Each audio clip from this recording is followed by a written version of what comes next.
আসসালামু আলাইকুম। আমাদের উপজেলা কৃষি অফিস কামারখন্দ সিরাজগঞ্জ থেকে এবছর রবি মৌসুমে আমরা যে সরিষার প্রণোদনা বিতরণ করছিলাম, সেই প্রণোদনার এক জমির পাশে আমি দাঁড়িয়ে আছি।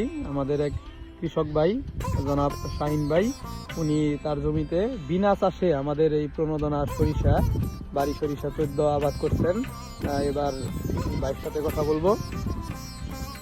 আমি এই সরিষা আবাদ আমি আগের থেকেও করি, এবারও অন্যান্য বছরের নাই আবারও করছি বিনা চাষে সরিষা বুনছি। তাতে দেখা গেল যে আমি এই চাষের চাইতে বিনা চাষে সরিষা আরও ভালো হয়েছে এবং পরবর্তীতেও আমি আরও এর চেয়ে উন্নত করে সরিষার আবাদ করবো ইনশাল্লাহ।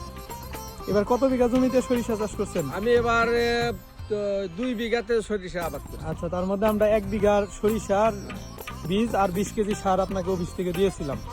আপনি সেগুলাই বিনা চাষে করছেন। মাশাআল্লাহ, জমিতে আশা করি ভালো ফলন হবে ইনশাল্লাহ।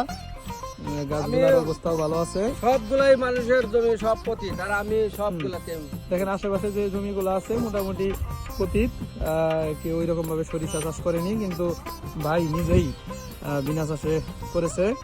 আশা করছি ভালো ফলন পাবে। এখন পর্যন্ত গাছগুলোর অবস্থা আলহামদুলিল্লাহ অনেক ভালো আছে। অনেকেই বুঝতেই পারবে না যে এটা আসলে বিনা চাষে করছে নাকি চাষ দিয়ে করছে। ভালোভাবে খেয়াল না করলে বোঝারই কোনো উপায় নেই।